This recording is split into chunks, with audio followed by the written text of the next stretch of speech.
30 anos, né? 30, tá mais redondo.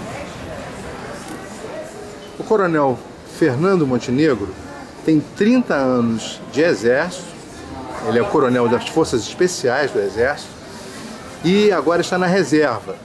Ele está lançando o livro Comando Verde, por dentro da Força de Pacificação do Exército no Complexo da Penha, onde ele esteve no primeiro momento da ocupação dos complexos do Alemão e da Penha em 2010. Portanto, esse ano vai fazer 4 anos do início dessa operação. O Exército permaneceu lá por 2 anos, né? E vamos conversar então, coronel, eu começaria perguntando para o senhor como é que essa experiência dessa operação acabou resultando nesse livro de ficção.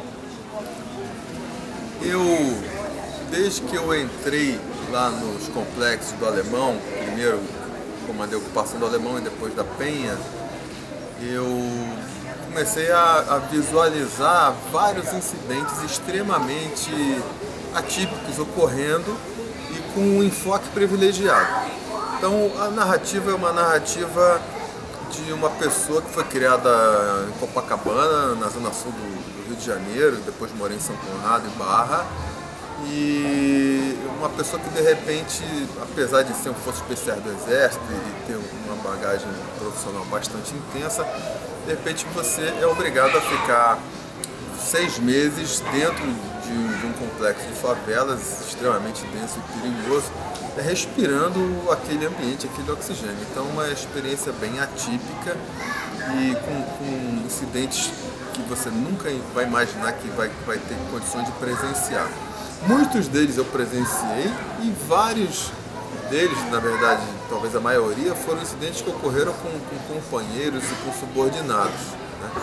A estratégia foi costurar vários desses incidentes e uma história só com um núcleo de personagens fictícios, trocando nome, posto, graduação e locais onde ocorreram. Então, essa foi a estratégia literária que foi usada na construção da história.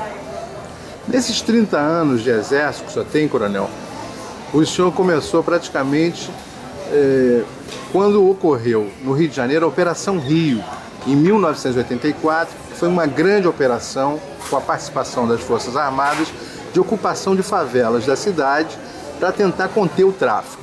30 anos depois, infelizmente, esse objetivo ainda não foi alcançado. Mas eu gostaria de saber a sua opinião sobre a garantia da lei e da ordem. Como é que o Exército hoje está conseguindo levar esse instrumento que transforma as Forças Armadas, o Exército notadamente, numa força policial? O contexto de garantia da lei e da ordem foi um nome que ficou mais forte na década de 90, no final da década de 90, por ocasião das greves das polícias militares, que começaram em Maceió e depois teve aquele efeito dominó, que várias polícias aderiram à greve. Era um contexto diferente, os governos do estado não pagavam os policiais. Em Maceió, por exemplo, no estado do Alagoas, os policiais chegaram a ficar 9 meses sem receber pagamento.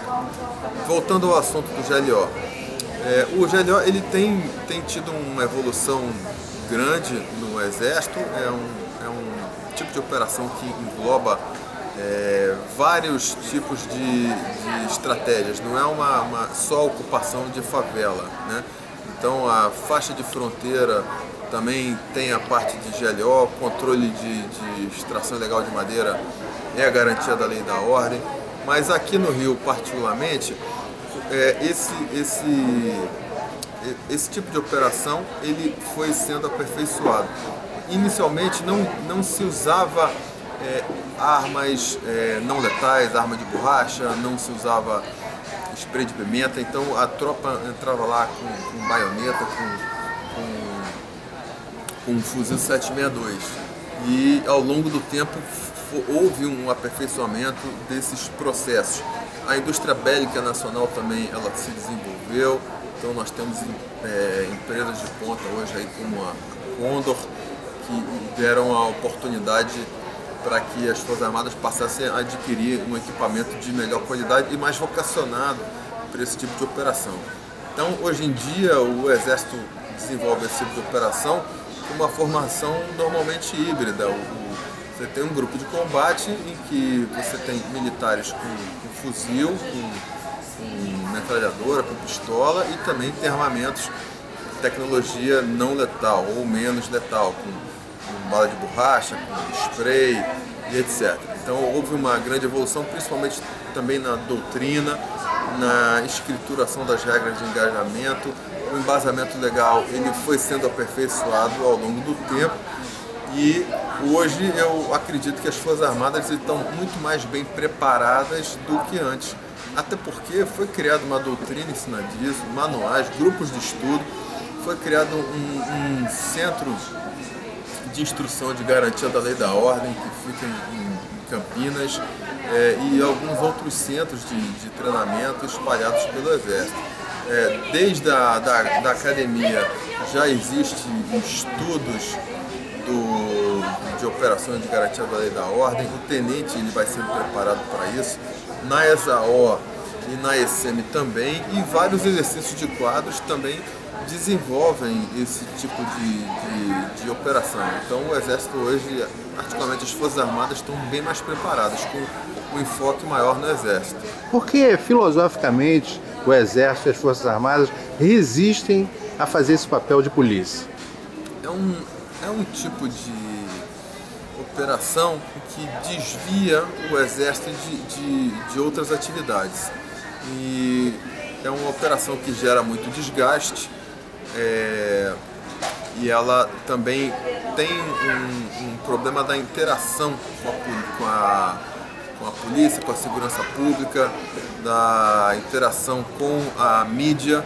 Então, muitos políticos, muitas vezes eu acho que eles aproveitam o tipo de operação para fazer sensacionalismo e conseguir votos.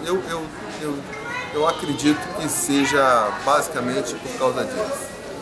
Agora, nós vamos completar agora em novembro, 4 anos que foi iniciada essa operação de pacificação nos complexos da Penha e do Alemão. Nos primeiros 2 anos o Exército esteve lá, havia alguns conflitos, ocorreram alguns conflitos, mas foi tudo contornado.